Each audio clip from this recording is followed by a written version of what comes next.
आमच्या सर्व प्रेक्षकांचे संघर्ष न्यूज सोलापूर या यूट्यूब चॅनलच्या रविवार विशेष संपादकीय भागामध्ये आम्ही आपले सहर्ष स्वागत करत आहोत। आम्ही प्रत्येक रविवारी सामाजिक कार्य, शैक्षणिक कर्तृत्व आणि सामाजिक कार्यात विशेष उल्लेखनीय कार्य करणाऱ्या विशेष व्यक्तिमत्वाची मुलाखत घेत असतो। सदरील कार्यक्रमामधील मुलाखतीमध्ये जर मुलाखत देणाऱ्या कोणत्याही व्यक्तीने टीका टिप्पणी अथवा कोणावरही आरोप लावले असता त्या सर्व वक्तव्यास ते व्यक्ती स्वतः जबाबदार असेल व या सर्व बाबींची संघर्ष न्यूज सोलापूर चॅनेलने मुलाखत देणार संपूर्ण कल्पना दिल्यानंतरच आम्ही सदरील भाग प्रसारित करत आहोत।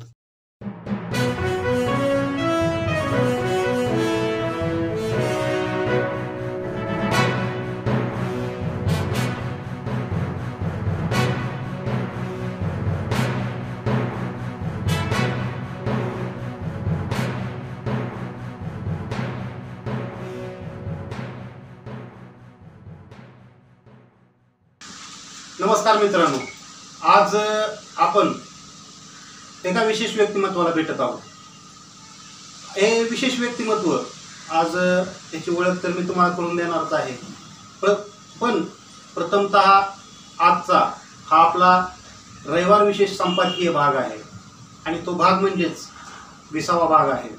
आपण 19व्या भागामध्ये लहान मुलांची काळजी या विषयावर उदयसिंह गायकवाड जे डॉक्टर आहेत त्यांची आपण एक अभ्यासपूर्ण मुलाखत पाहिली। पण आज जे आपल्याला व्यक्तिमत्व लाभलेलं आहे ते विविधांगी व्यक्तिमत्व आहे आणि ते विविधांगी व्यक्तिमत्व म्हणजेच कवयित्री आहेत, एकांकिका सादर करणारे आहेत, परत म्हणलं दुसरं मेहंदी, रांगोळी आणि विविध विषयांमध्ये पारंगत असे व्यक्तिमत्व आहे आणि त्या व्यक्तिमत्वाची ओळख करून देताना मला अतिशय आनंद होतोय। मित्रांनो, त्या व्यक्तिमत्वाचं नाव आहे सौ मंजिरी अविनाश जोशी। त्यांचं शिक्षण MA इंग्लिश झालेलं आहे। त्या कविता असतील, निबंध, परत एकांकिका अशा प्रकारे त्यांनी स्थानिक लेवलला, राज्य पातळीवर हे सर्व त्यांनी सादर केलेलं आहे। आणि विशेष म्हणजे मित्रांनो, हे सादर करणारे भरपूर असतात, परंतु त्यामध्ये त्यांनी सादर केल्यानंतर त्यामध्ये सुद्धा त्यांनी पारितोषिक पटकावलेले आहे। हे असं एक व्यक्तिमत्व आज आपल्याला लाभलेलं आहे। त्याचप्रमाणे लॉकडाऊन सुरू होतं, 2 वर्ष झालं संपूर्ण भारतामध्ये लॉकडाऊन सुरू आहे। लॉकडाऊनमध्ये सुद्धा जे राज्यस्तरीय स्पर्धा आहेत, वेगवेगळ्या स्पर्धा, त्यामध्ये त्यांनी सहभाग घेतला। त्यामध्ये त्यांना विशेष प्रकारचे प्रमाणपत्र असतील, पारितोषिक असतील, जी ऑनलाईन स्पर्धा होत होत्या लॉकडाऊनमध्ये त्यामध्ये सुद्धा त्यांना ते बक्षीस मिळालेले आहेत। त्याचप्रमाणे शिवणकाम असेल, विणकाम असेल, परत जे टाकाऊ वस्तू असतील त्यापासून टिकाऊ वस्तू करणं असेल, परत पाककला, चित्रकला, ह्या सर्वांमध्ये एक निपुण असं व्यक्तिमत्व आज आपल्याला भेटलेलं आहे। तर मित्रांनो, आज आपण त्यांना ह्या सर्वांविषयीच प्रश्न विचारणार आहोत आणि त्यांच्याकडनं त्या प्रश्नांची आपल्याला आवश्यक ती सर्वच उत्तरे घेणार आहोत। तर मित्रांनो, सुरुवात करूया आपण मंजिरी जोशी यांच्याशी चर्चा करण्याला। नमस्कार मॅडम। नमस्कार सर। आज आमचा दर रविवारी आम्ही एक विशेष भाग प्रसारित करतो, रविवार विशेष संपादकीय भाग। त्यामध्ये आम्ही दर रविवारी एका विशेष व्यक्तिमत्वाची मुलाखत घेत असतो। आज आम्हाला एक विशेष व्यक्तिमत्व म्हणून तुमची निवड करावी वाटली, कारण की एक सर्वच गुणांनी किंवा विविधांगी व्यक्तिमत्व म्हणून आम्ही तुमची निवड केलेली आहे। तर मॅडम, मी तुम्हाला ह्या विविधांगी व्यक्तिमत्वाची ओळख करून देत असताना मी तुम्हाला आता इथून जे काही प्रश्न विचारेल त्या प्रश्नांच्या अनुषंगाने आज आमच्या प्रेक्षकांनाही तशा प्रकारची उत्तरं तुमच्याकडून अपेक्षित आहेत। तर मॅडम, मी तुम्हाला असं विचारेल की आता ही कोणतीही कला असते, मग कला असते, ती कला जोपासण्यासाठी कुठली तरी पार्श्वभूमी असते त्या कलेला। मग ते त्या पार्श्वभूमीच्या हिशोबाने तुम्हाला कविता करणे किंवा एकांकिका करणे हा छंद तुम्हाला केव्हापासून जमला, त्याविषयी तुम्ही काय सांगाल? सर, माझं बालपणच सिन्नर इथे गेलेलं आहे आणि ते गाव म्हणजे संपूर्ण वनराईने नटलेलं किंवा निसर्गाशी निगडीत असं होतं। मैत्रिणींबरोबर चिंचा बोरे आवळे वेचताना किंवा नदीमध्ये खेळताना डुंबताना त्या मातीशी जी नाळ जोडली गेली आणि तिथून मला निसर्गाकडे पाहण्याचा ध्यास लागत गेला. जसं जसं मी वैविध्य पाहत गेले तसं तसं माझे म्हणजे बहिणाबाईच्या शब्दात सांगायचं झालं तर ती जात्यावर बसली की तिला आपोआप ओव्या सुचायच्या.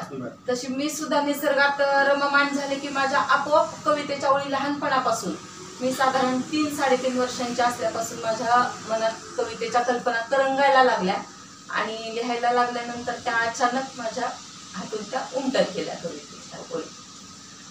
एक निसर्गाच्या सानिध्यातून तुमच्या शब्दांना कुठेतरी पंख फुटले असं म्हणता हो येईल. हो.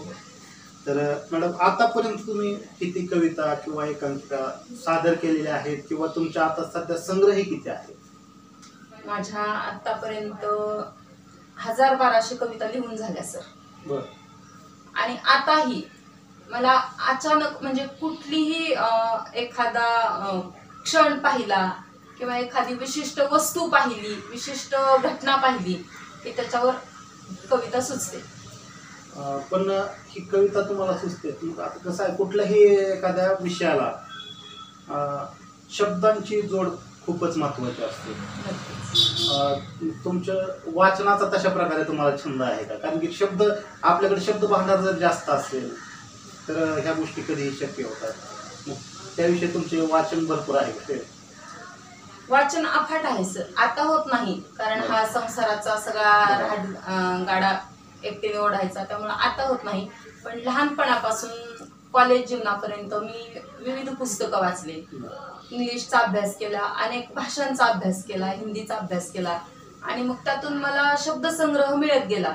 मी नुसत्या मराठीच कविता लिहित नाही सर, तर हिंदी पण माझ्या चालू आहेत, इंग्लिश पण कविता चालू आहेत. आणि मला मुलात मूल होऊन जेव्हा मी शाळेत नवभारत इंग्लिश स्कूल करमाळा येथे 16 वर्ष सर्व्हिस केली, तेव्हा मुलात मूल होऊन मी इतकी त्या मुलांशी एकाग्र व्हायचे की मला बाकीचं काही म्हणजे सुचायचंच नाही त्या मुलांमध्ये रममाण झाले की. आणि मग आपोआप कवितेचा छंद त्यातून सुद्धा मला जडला गेला. ज्यावेळेस मी मुलांना बडबडगीतं शिकवायचे किंवा राईम्स शिकवायचे, त्यातून मला अनेक नवीन कविता सुचायला लागल्या, इंग्लिश, मराठी आणि हिंदी. अशा प्रकारे मी माझं कवितेचं, कारण की कोणत्याही एखाद्या शिक्षकाला किंवा आईला, वडिलांना एखाद्या लहान मुलाला खेळवायचं असेल किंवा त्याला पोराडायला जरी असला तरी त्याला आपण सुद्धा त्या लहान मुलासारखं लहानच व्हावं लागतं समजावण्यासाठी. तशा प्रकारे तुमचं एक 16 वर्ष हे सर्व झालेलं आहे असं म्हणलं तरी वावगं ठरणार नाही. पण मॅडम आतापर्यंत तुम्ही ज्या कला असेल, चित्रकला किंवा इतर सर्व निबंध, कविता, एकांकिका हे सर्व सादर केलेलं आहे. तर मग तुम्हाला स्थानिकचे पुरस्कार, राज्यस्तरीय पुरस्कार मिळालेले आहेत, त्याविषयी तुम्ही काय सांगाल? म्हणजे कोणकोणते पुरस्कार आणि कशा प्रकारचे पुरस्कार मिळाले आणि कोणत्या कोणत्या कलांमध्ये मिळालेले आहेत? आता मी लहानपणापासून सांगते सर. मला शाळेमध्ये 5वी ते 10वी आदर्श विद्यार्थिनी पुरस्कार मिळायचा. त्यानंतर कॉलेज लेवलवरही बरेच छोटे मोठे पुरस्कार मिळाले. निबंध स्पर्धा, रांगोळी किंवा लेखनामध्ये विविध पुरस्कार मिळाले. आता पण किताबरीतर्फे मला एक आईवर निबंध लिहायचा होता, त्यामध्ये पहिला नंबर आला. त्यानंतर राज्यस्तरीयलाही मला 3 कवितेचे पुरस्कार मिळाले राज्यस्तरीयला, पहिले दुसरे असे. आणि मग छोटे मोठे तर चालूच आहेत, ते सारखेच मिळत राहतात. म्हणजे पुरस्काराची कुठेतरी कमी नाही, तुमच्याकडे कवितांची कमी नाही.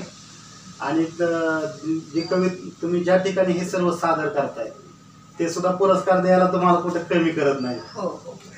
तर पण मॅडम आजपर्यंत तुम्ही ज्या कला सादर केलेल्या आहेत, पाककला असेल, शिवणकला असेल, कविता असेल, निबंध असेल, त्या सर्व ज्या काही तुम्ही कला सादर केलेल्या आहेत त्याची तुम्ही पार्श्वभूमी काय सांगाल? कारण की एखादी पाककला असेल, घरामध्ये पाककलेचं जर म्हणण्यास झालं तर घरामध्ये कोणीतरी एक सुगरण म्हणून आपण आईकडे बघतो, किंवा आपल्याला घरामध्ये एक चमचमीत खमखमीत पदार्थ तयार करून देणारे, किंवा शिवणकला कुठंतरी ते ट्रेनिंग घेतो व्यक्ती. त्याच प्रकारे रांगोळी असेल किंवा इतर सर्वच कला, तुमच्या आता ज्या ज्या कला तुम्ही करताय त्याची पार्श्वभूमी तुम्ही काय सांगाल? पार्श्वभूमी म्हणजे मला एवढे सुंदर हात देणारे माझी आई आणि बाबा. खरं तर बाबा थोडक्यात म्हणजे देव माणूस होते सर. म्हणजे स्वतःचे वडील म्हणून मी सांगत नाही, पण त्यांचं अध्यात्मावर किंवा भाषेवर इतकं प्रभुत्व होतं. त्यांनी आतापर्यंत आता ते एक्सपायर होऊन 10 वर्ष झाले, पण त्यांनी त्याच्या अगोदर गीतेवर 15,000 ते 20,000 प्रवचनं केले. आई अत्यंत सुगरण आहे आणि हा वारसा मला लहानपणापासून मिळाला. सासरी आल्यानंतर ही घरात सर्वांना खाण्याची आवड किंवा माझं सासऱ्यांकडून केलं जाणारं विशेष कौतुक, त्यामुळे मला प्रोत्साहन मिळत गेलं आणि मी ह्या कलांमध्ये अतिशय पारंगत होत गेले. ह्याचं श्रेय मी सर्व सासर आणि माहेर ह्यांना देते. आणि सर्वात महत्त्वाचं म्हणजे ईश्वराने मला जे हात दिले सुंदर हिलिंग आणि हेल्पिंग हँड्स जे दिले मला, त्याच्यासाठी मी ईश्वराचे, आई वडिलांचे, सासर माहेरचे, ह्यांचे, आमच्या ह्यांचे सर्वांचे आभार मानते.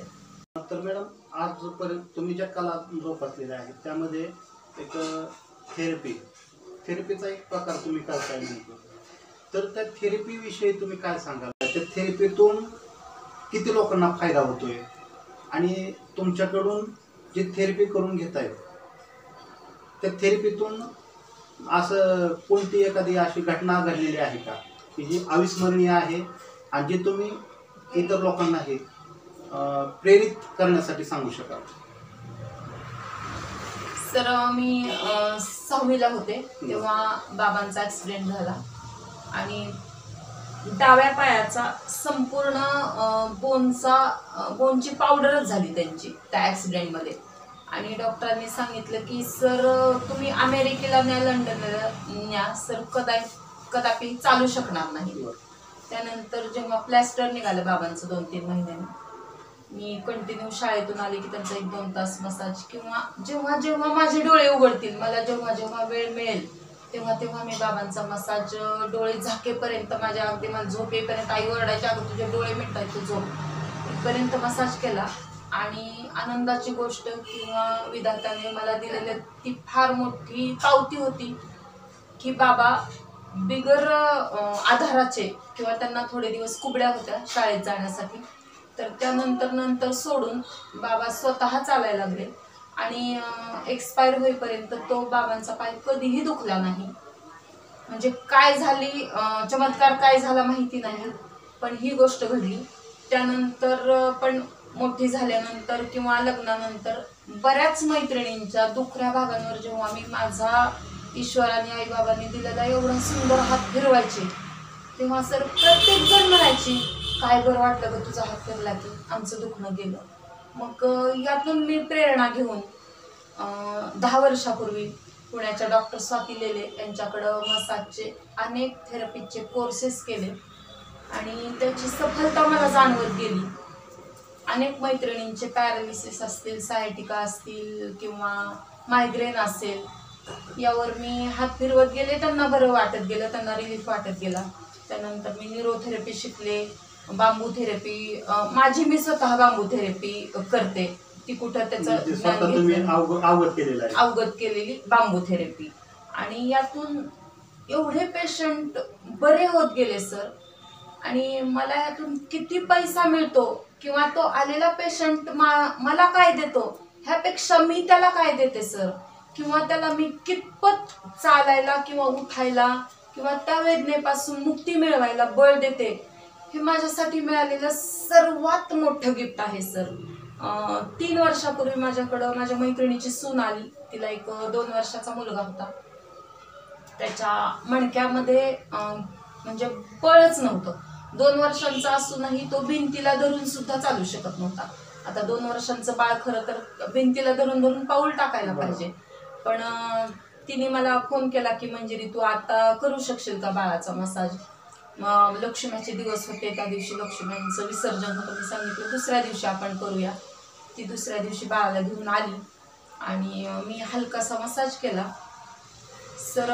दुसऱ्या दिवशी म्हणजे माझ्या मसाज नंतर दुसऱ्या दिवशी ते बाळ भिंतीला धरून पाऊल टाकायला लागलं. मग तिला इतकं आश्चर्य वाटलं. खरं तर तिने पुण्याला ती राहत होती आणि गौरी गणपतींसाठी इकडं आली ती. तर दिनानाथपर्यंत सर्व ट्रीटमेंट झाल्या होत्या, त्यांनी हात टेकले होते. त्यांना कळून चुकलं होतं की आता हे बाळ कदाचित चालू शकणार नाही. पण मी माझा मोठेपणा सांगत नाही सर, तर त्या विधात्याने हात मला एवढे छान दिले, मोठे दिले, किंवा आईबाबांनी मला एवढे छान हात दिले, त्याचा मला अतिशय आनंद होतोय की त्या बाळाला मग ती बाई इथेच राहिली. मी महिनाभर तिला सकाळ संध्याकाळ त्याला मसाज दिला आणि त्या बाळाची ती आई आत्ता पण मला व्हिडिओ पाठवते त्याची आई.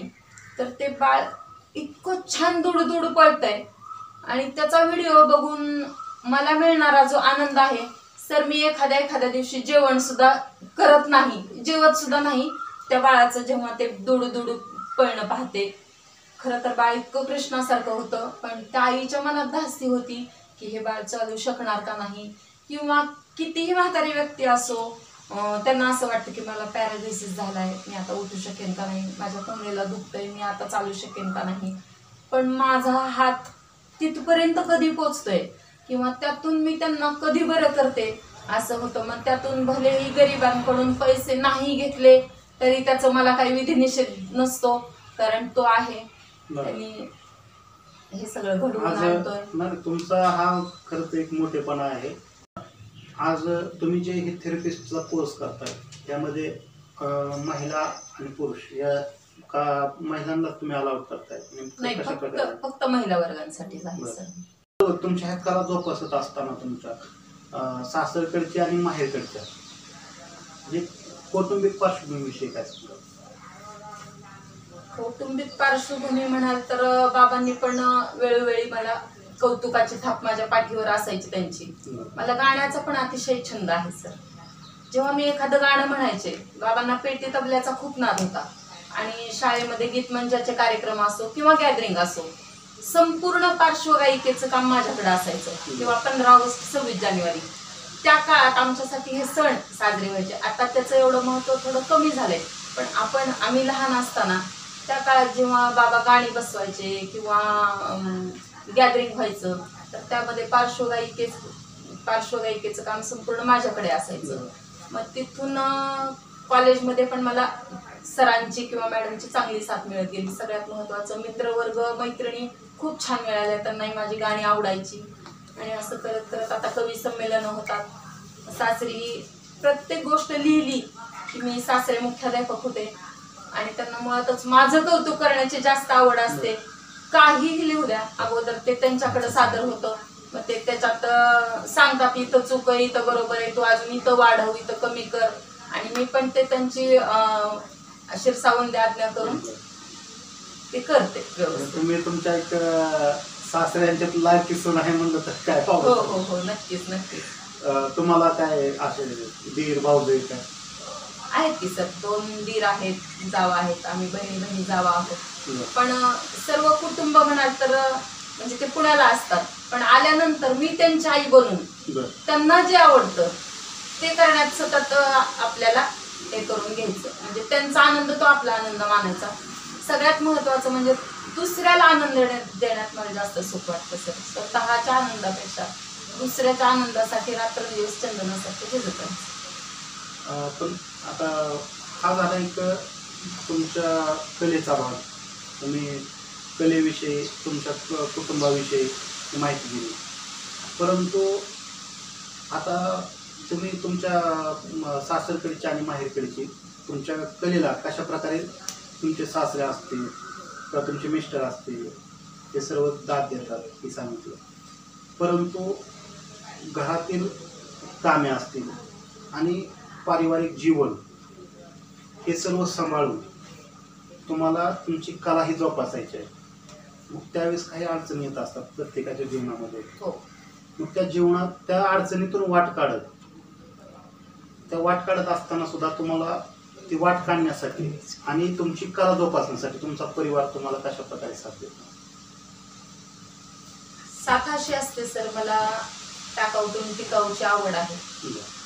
आमच्या ह्यांना जर एखादी गोष्ट बाहेर कुठे दिसली, समजा मोरपीस दिसलं सर, साधी गोष्ट सांगते, तर ते एक मोरपीस आणणार नाहीत, 30-40 मोरपीस घेऊन येणार की ह्याच्यातून तुला काही करता येईल का बघ. किंवा मुलांना सुद्धा साधा चॉकलेट रॅपर जरी असेल, ते गोल्डन कलरचं असेल, छोट्या मुलाला वाटतं की आई ह्यातून तू एखादी कला, तुला एखाद्या ह्यातून काही बनवायला येईल का, बघ तुला ह्याचा उपयोग होतोय का. म्हणजे मला छोट्या छोट्या गोष्टींतून जे त्यांचं सहकार्य मिळतं किंवा प्रोत्साहन मिळतं ते मला कुठेतरी माझी उंच भरारी घेण्याला फार महत्वाचं वाटतं मला. प्रत्येकाच्या जीवनामध्ये सुख आणि दुःख, सुख दुःख असतं, कुठंतरी चढ उतार असतात प्रत्येकाच्या आयुष्यामध्ये. तुम्ही तुमच्या जीवनातील ह्या कलेच्या माध्यमातून तुम्हाला कधी कौटुंबिक म्हणा किंवा इतर काही गोष्टीतून अशी सुखाच्या आणि दुःखाची क्षणाविषयी काय सांगाल तुम्ही? मी सुखाच्या क्षणाबद्दल सांगायचं, आमचे नेहमीच कवी संमेलन होतात. आम्ही 30-40 कवी कवयित्री एकत्र येतो, एकमेकांना अगदी भावविश्व वाटतो आमचं. मग असेच माझे कवी बंधू आहेत घरात. तर मागच्या वर्षी लॉकडाऊनमध्ये बाबासाहेब आंबेडकरांचं जयंतीनिमित्त आम्ही राज्यस्तरीय कविता स्पर्धा ठेवली आणि मला सरांचा फोन आला की ताई तुमचा आवाज गेय आहे, गळा गेय स्वरूपातला आहे, तर तुम्ही एक कविता गेय स्वरूपात सादर करा. व्हिडिओ द्यायचा होता आणि म्हटलं आता एवढ्या मोठ्या महापुरुषावर आपण एवढे पामर काय लिहू शकणार. मग सहज सगळं घरातलं काम आवरल्यानंतर दुपारी वामकुक्षी घेताना मला त्या महामानवावर एवढे शब्द आठवत गेले सर, आणि एक 8-10 कडव्यांची कविता माझी तयार झाली.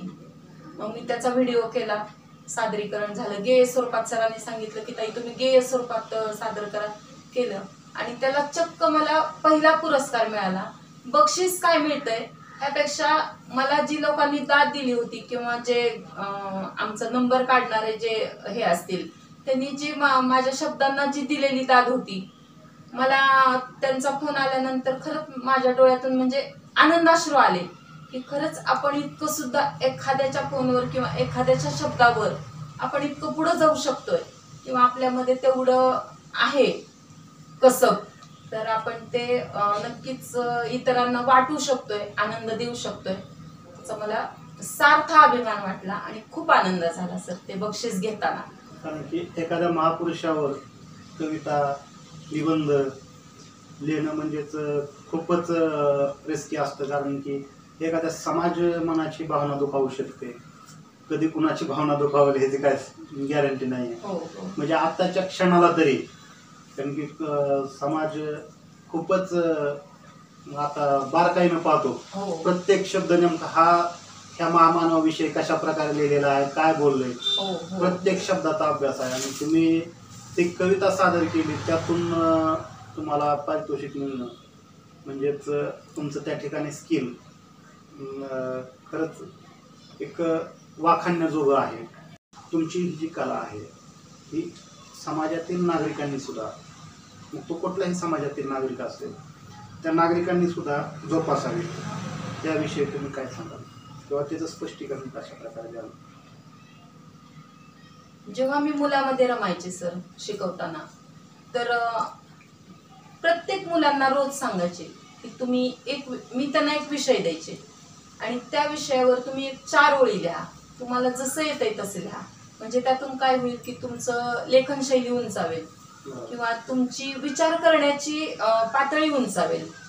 मग त्यातून मला असं वाटतं की कुठल्याही नागरिकाने किंवा कुठल्याही छोट्या मुलाने सुद्धा, आजकाल कसं झालंय ही मुलं टीव्ही मोबाईल यामध्ये गुरफटली गेलेली आहेत, तर त्यांनी त्या विळख्यातून बाजूला येऊन निसर्ग किंवा आपलं जे माणुसकीचं नातं आहे ते त्यांनी जपलं पाहिजे, लिहित राहिलं पाहिजे. वाचाल तर वाचाल ही तर म्हणतात, आता कुठं बुडून गेली ते माहितीच नाही. या मुलांना वाचायचं माहितीच नाही, कारण त्यांना संपूर्ण अक्षरशः विश्व म्हणजेच मोबाईल झाले. त्यांना संपूर्ण गुगल उघडलं की अख्खं विश्व त्यांच्याकडे उघडं होतंय. पण तरीही मला असं वाटतंय की या पिढीने वाचन आणि लेखन जर जास्तीत जास्त प्रमाणात केलं तर त्यांची अजून नक्कीच विचारांची पातळी उंचावेल आणि त्यांनी ते करावं, प्रत्येक मुलाने करावं. तर मी 5 वर्षांपूर्वी विद्यार्थ्यांसाठी एक निबंध लिहिला होता सर, म्हणजे थोडक्यात पत्रलेखन केलं होतं. त्यांना शिवाजी महाराजांच्या धड्यांचं नुसतं तुम्ही पाठांतर करू नका, तर शिवाजी महाराजांचं अनुकरण करा, किल्ले सर करा, विश्वात रमा, निसर्गात रमा हा संदेश दिला होता. आणि सगळ्यात महत्त्वाचा संदेश हा होता की ज्यांनी तुम्हाला सुखाचं चांदणं दाखवलं त्या आईवडिलांच्या जीवनात कधीही दुःखाचे क्षण येतील असं तुम्ही कधीही वागू नका. हा सल्ला मी तरुण वर्गाला किंवा संपूर्ण विद्यार्थी वर्गाला दिला होता. आणि माझं ते पत्रलेखन वाचून माझे 10वीची बॅच अक्षरशः रडली. शब्दांमध्ये ताकद काय असते हे तुमच्या त्या पत्रलेखनातून कळली म्हणायचं. कारण की मित्रांनो, शब्द हे किती महत्त्वाचे असतात. म्हणतात ना की तलवारीची जे तलवार असेल किंवा इतर कोणत्याही शस्त्राने जे वार केलेले असतात ते वार कधीही मिटले जाऊ शकतात, पण शब्दाने केलेले वार कधीही मिटले जाऊ शकत नाहीत. आज मॅडमनी त्यांची एक 10वीच्या बॅचमधली घटना सांगितली की ते विद्यार्थी अक्षरशः रडले. ते विद्यार्थी रडले मित्रांनो, परंतु त्या शब्दांमध्ये काय मार्मिकता असेल, त्या शब्दांमध्ये काय ताकद असेल किंवा मॅडमने ती सांगण्याचा जो निकष लावलेला असेल तो काय असेल हे नक्कीच वाखाणण्याजोगं आहे. मी आता तो निबंध काय मॅडमला विचारणार नाही, कारण तो निबंध भरपूर मोठा असेल. आता आपण आपल्या शेवटाकडे येत आहे, आपल्या या मुलाखतीच्या शेवटाकडे येत आहे. तर मॅडम, मी तुम्हाला आता जाता जाता विचारेन की तुम्ही नागरिकांना, महाराष्ट्रातील तमाम नागरिकांना किंवा जिल्ह्यातील नागरिकांना, स्थानिकच्या नागरिकांना तुम्ही काय संदेश द्याल ह्या कलेविषयी, जोपासण्याविषयी, लॉकडाऊनविषयी किंवा कविता, निबंध, इतर सर्वांविषयी तुम्ही काय संदेश द्याल? तर मी काही फार मोठी साहित्यिका नाहीये किंवा सर्वांना संदेश देण्या इतपत मी खरंच मोठी नाहीये, पण मला एवढंच सांगायचं आहे, तुम्हाला जर जीवनात यशस्वी व्हायचं असेल तर फक्त माणसाने माणसाशी माणसासम वागणे हा एक संदेश तुम्ही स्वीकारा आणि तो अंगी बाणवा. कारण तुमची श्रीमंती फक्त तुमच्याकडे येणारा अमूल्य पैसा आहे किंवा तुमच्याकडे कोटींची इस्टेट आहे, ही श्रीमंती नसून तुमच्या मनाचा मोठेपणा आहे, दुसऱ्याला जाणून घेण्याचं कसब आहे, एखाद्याच्या भिकारीपणावर सुद्धा आपण दया करणं हे कसब आहे, त्याला वेळेला अन्न वस्त्र देणं ही त्याला गरज आहे. तर मी एवढंच सांगेन की तुमची श्रीमंती फक्त पैशांवर नसून तुमच्याकडे येणाऱ्या चपलांवर अवलंबून आहे. कारण तुमच्याकडे ज्या ओढीने तुमच्या घरी चपला येतात, रोज तुमच्याकडे जी माणसं येतात ती तुमच्याकडे येत असताना त्यांना तुमच्याबद्दल जी ओढ वाटते आहे तो फार मोठा खजिना आहे. माणुसकीचा खजिना सतत जपत राहा, सतत देते बना, दान करा. आणि ह्या लॉकडाऊन काळात तर तुम्ही पाहिलं सर, माणूस माणसापासून किती दुरावलाय. कोरोनाने ह्या संपूर्ण विश्वाची, जगाची माती केली, पण त्यातूनही एक माणुसकीचा हात कुठेतरी सतत देत राहा. आणि सर्वांना आपलं मानून जर तुम्ही जगलात तर तुम्हाला आयुष्यात काहीच कमी पडणार नाही. हे माझं स्वतःचा म्हणजे मला आलेला अनुभव, त्यातून मी अनुभवाचे बोल आहेत. कारण जेव्हा आपण एक दाणा पेरत असतो, 1000 दाणे ईश्वर आपल्याला देतो. तसंच फक्त एकदा तुम्ही एक चांगुलपणाचा ध्यास घ्या, 1000 नजरा तुमच्याकडे चांगुलपणाने येतील किंवा 1000 वाटा तुम्हाला माणुसकीच्या दिसतील, तुम्हाला मदतीचे हात येतील. एक हात दिला तर तुम्हाला 1000 हात माणुसकीचे येणार आहेत, मदतीचे येणार आहेत. एवढंच सांगू इच्छिते. आता मॅडम, तुम्ही एक चांगल्या प्रकारचे विचार मांडले, परंतु आता आम्ही जरी जाणार असलो, म्हणजे हा भाग संपत जरी असला तरी तुमच्याकडनं आम्हाला एक कविता म्हणा किंवा तुमची आवडती कविता ही आम्हाला अपेक्षित आहे की आमच्या प्रेक्षकांना ती कविता आणि तुमची शब्दफेक असेल, चाल असेल ते ऐकावं अशी आमची एक इच्छा आहे. बरं सर, नक्कीच मला पण तुम्हाला ऐकवायला आवडेल. माझ्या कवितेचं शीर्षक आहे जीवनयात्रा. बरं. आता जे मी तुम्हाला जीवनाचं सार सांगितलं तेच माझ्या कवितेत ते मांडलेलं आहे. या कवितेला लिहून 13 वर्ष झाली सर, आणि ह्याला राज्यस्तरीय पुरस्कारही मिळालेला आहे. तर माझ्या कवितेचं शीर्षक आहे जीवनयात्रा. जीवनाच्या प्रवासाला प्रत्येक जण आलेला असतो एकटाच. जीवनाच्या प्रवासाला प्रत्येक जण आलेला असतो इथे एकटाच. गाडीत खरं तर कुणीच आपलं नसतं. गाडीत खरं तर कुणीच आपलं नसतं, पण शोधायचा असतो समरस्त्याचा साथी. पण शोधायचा असतो समरस्त्याचा साथी. विचारायचे असतात दुसऱ्या रस्त्यानं जाणाराची सुखदुःख. विचारायचे असतात दुसऱ्या रस्त्यानं जाणाराची सुखदुःख. विणताना तुटलाच एखादा धागा. विणताना तुटलाच एखादा धागा तर तो पुन्हा गुंफायचा असतो. कारण लक्षात ठेवायचं तोही एखाद्या दुःखानं ग्रासलेला असतो. लक्षात ठेवायचं तोही एखाद्या दुःखानं ग्रासलेला असतो. दाखवायची असते दरेची क्षमाशीलता. दाखवायची असते दरेची क्षमाशीलता, सागराची अथांगता आणि हिमालयाची उंची. दाखवायची असते दरेची क्षमाशीलता, सागराची अथांगता आणि हिमालयाची उंची. उधळायचा असतो फक्त जीवनगंध. उधळायचा असतो फक्त जीवनगंध. जगायचं असतं फक्त दुसऱ्यासाठीच अगदी निस्वार्थ मायेनं. जगायचं असतं अगदी दुसऱ्यासाठीच फक्त निस्वार्थ मायेनं. आणि संपवायचा असतो एक दिवस आपला सुखकर जीवन प्रवास, आपली सुंदर जीवनयात्रा, आपली सुंदर जीवनयात्रा. कविता संपली. मित्रांनो, आज कविता मी ऐकताना सुद्धा असं वाटलं नाही की कविता कुठेतरी संपली. कारण की कवितेचे शब्द असतील, मॅडमची रचना असेल, त्या शब्दांची रचना ही खरंच अप्रतिम आहे. कारण की मित्रांनो, आज समाजामध्ये कवी आणि कवयित्री भरपूर आहेत. कारण की जर एक आता मला एवढं जास्त जमत नाही, कविता जर जास्त जमत नाही, परंतु काही एक नमुना जर सांगायचं झालं तर कविता अशा असतात, मी ह्याला पाहिलं आणि त्यानं त्याला काहीतरी केलं, म्हणजे कुठंतरी यमक जुळवायचा. यमक जुळवण्याचे आज कवितेचा जो प्रकार आहे हा यमक जुळवण्याचा कुठेतरी प्रकार सुरू झालेला आहे. वरच्या शब्दाला खालचा शब्द जुळवायचा आणि कविता तयार करायची.